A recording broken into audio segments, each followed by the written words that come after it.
Hi, this is Dudong Ditun and welcome to my channel.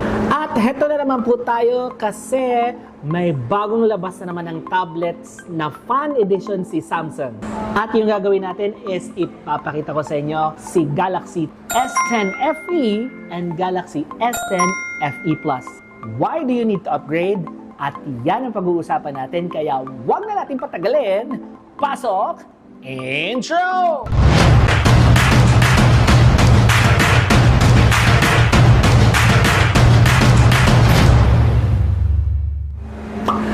Mga kadidonatics, we will both unbox these two tablets and let's see how does it look like. So, here it is. This is the Galaxy Tab S10 FE and meron din tayong Galaxy Tab S10 FE Plus but unahin muna natin si S10 FE.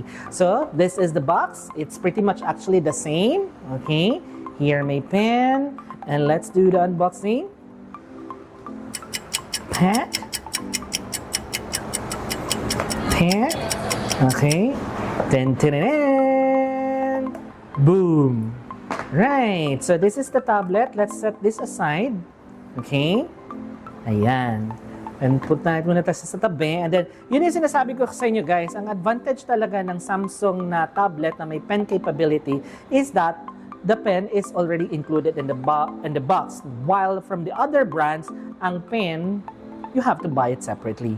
Now, apart from that, meron din tayo maliit na box dito. Of course, ang SIM card ejector pin or ejector pin para sa memory card. And let's see what's inside, of course. Ayan, C2C cable and some of the paperworks na hindi naman natin siya binabasa. So, wala siyang kasamang charger guys ha, is because ganun naman talaga 6 years ago nag-start because Samsung and all other brands wala na talagang power brick is because they need to stop producing plastic. Now, let's proceed with the device. So, this is the device, mga kadidonatics. Okay, open natin. Ooh. And what we have is the gray color version. Wow. Alright? Ito yung gray color version natin as you all notice. Parang pareho lang din naman dun sa S9 FE, no? But one thing I noticed is wala na siyang AKG. Wala na siyang AKG. It's not powered by AKG anymore.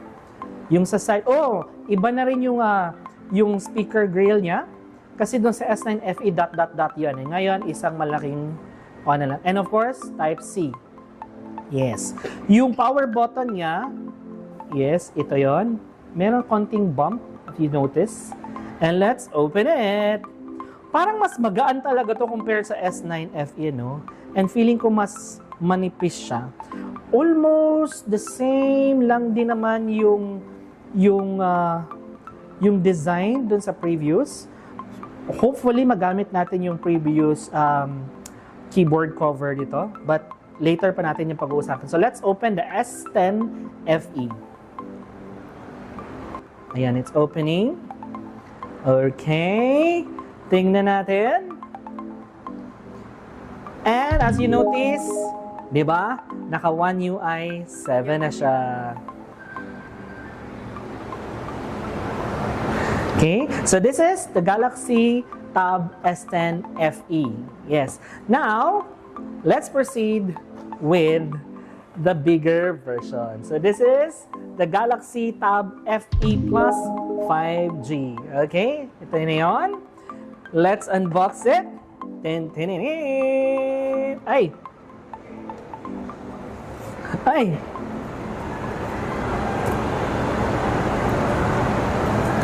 Ay, ano ba yan? Dito naman tayo sa kabila. Ayan, let's do the unboxing na.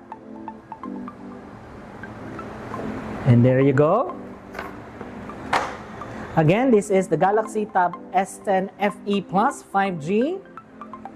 Set aside natin. And of course, pen is already included in the box. And of course, the paperwork and the SIM card ejector. Okay? Let's see. And unwrap the Tab S10 FE Plus. Oh, okay.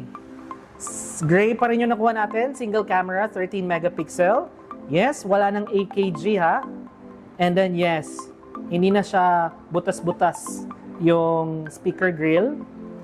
Same camera placing, but yung power button niya is merong konting nakaulbot. Anong nakaulbot? Basta naka-embed siya. Emboss. So let's open the Galaxy Tab S10 FE Plus.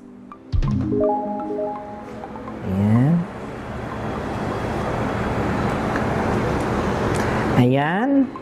Check natin. And of course, since nakita na natin na naka One UI 7 siya na, of course, we will be expecting na naka One UI 7 siya. Okay? Tingnan natin. And naka One UI 7 siya. So this is the Galaxy S10 FE Plus 5G. And this is the Galaxy S10 FE. Compare natin siya, no? Compare natin kung gaano kalaki. This is 10.9 while the bigger version, the Plus version is 13.1. As you notice, yan, gano'n kalaki. Pareho silang manipis kasi 8mm yan. Yes, mas malaki lang talaga si S10 FE Plus 5G. Ang pinagyayabang din naman itong tablet na to is because it can boost your productivity because Samsung integrated Galaxy AI Circle to Search with Google. So you can now easily search whatever that is in your screen right away. It can even translate languages, 46 languages because it's powered by Google. It can even actually do music search, solve mathematical equation, and can even align your handwritten in a snap. Let me show you how. Guys, as you can see, this is the tablet. Now, with Circle to Search with Google, anything that you see in your screen is now searchable, okay? Whether you launch your camera, whether you're watching YouTube, or you're binging to your Netflix, basta nasa screen mo, pwede na siyang ma-search. Okay, let me show you. Say for instance, that ring light. Press and hold the home button, and there you go. As you can see, you did not take a picture, but however, all you have to do next is you just have to encircle the object that you desire. And that's how easy now to search because there will be several results from Google that will tell you more about the object that you desire. That's how easy now to do the Circle to Search. You just have to press and hold the home button. Let me show you. This is the home button. Yes, that's the home button. Yan. Press and hold, and there you go. So say for example, you're binging to your Netflix or you're watching YouTube, okay? Or could be you're browsing to your Instagram and you want to know more a certain landmark, you just have to press and hold the home button and just encircle it. And also, it can even actually solve mathematical equation. Let me show you how. So you just have to press and hold the home button. Yan, encircle the mathematical equation. And there you go. It's equals 14. That's how easy it is. And say for instance naman, you have your pen capability, you want to write something with your Samsung Notes, you don't have to worry if you cannot organize it because your writing is everywhere. Again, it can actually boost your productivity because it can now align your handwritten notes.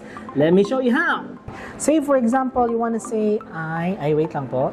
Want to say I love you very much. Now, since it's not aligned, all you have to do is just to press this and align handwritten. And there you go, naka-align na siya. Now, how about gusto mo siyang i-convert to text? And convert to text. That's how you do it. The Tab S10 FE and Plus has the thickness of 8mm, but syempre, mas malaki yung S10 FE Plus. It's just because this is 13.1 compared sa 12.4 sa S9 FE Plus. 12% larger than the previous model with the slimmer bezel. So, remind ko lang guys yung keyboard cover sa S9 FE Plus, hindi syempre kakasya sa S10 FE Plus kasi 12.4 yon, while this one is 13.1. This tablet is tough as Filipinos. Mapabagyo, mapabaha, and all types of day-to-day water exposure won't stop the Galaxy Tab S10 FE because it's now rated IP68 water and dust resistant na. Take note mga kadito-natics, dual SIM na to with eSIM capability, so you can just easily switch to network if you cannot get signal on a specific area. Now, with Samsung SmartThings, especially if same ecosystem, so you can easily cast your tablet to a bigger screen in terms of entertainment. Ito yung pinakamaganda, no? Siyempre, yung mga friends mo is magkakaiba ng mga brand ng tablet. Now, sometimes transferring your files is limited to a certain brand. Now, with Samsung Galaxy Tab S10 FE, it's now easy to transfer all your files, mapa-Apple man yan or mapa-ibang brand. All you have to do is just to launch your Quick Share, select your files, and create a QR code, and let them scan it, and instantly, you can now transfer the photos, videos, documents, and everything. That's how easy that Galaxy Tab using Quick Share. And now, it's available here in Samsung Experience Store, Ayala Center, Cebu. Syempre, kasama natin ang Samsung Experience Store, SMC Timabolo, and across all Junrex stores, available na ang Tab S10 FE and Tab S10 FE Plus. The Tab S10 FE Wi-Fi is priced at 26,990, while the Wi-Fi cellular is priced at 31,990. Now, if you want to have or to get the bigger screen, the Tab S10 FE Plus 5G, it's now priced at 39,990 at the time I shoot this video. Now, mga kadidonatics, kung gusto nyo namang makamura, pwede nyo namang i-trade in yung mga existing tablet nyo. But of course, your tablet should be an eligible tablet, okay? Before you go and bring your tablet to the Samsung Experience Store, you have to ask whether kung eligible ba yung tablet nyo, dapat may specific model, okay? And specific brand before kayo pumunta. Now, if it's eligible, then go right away to Samsung Experience Store for us to appraise your device. There's no human intervention with trading in your device, okay? It's the app that will assess how much is the appraisal value of your device. Plus, not only that, okay?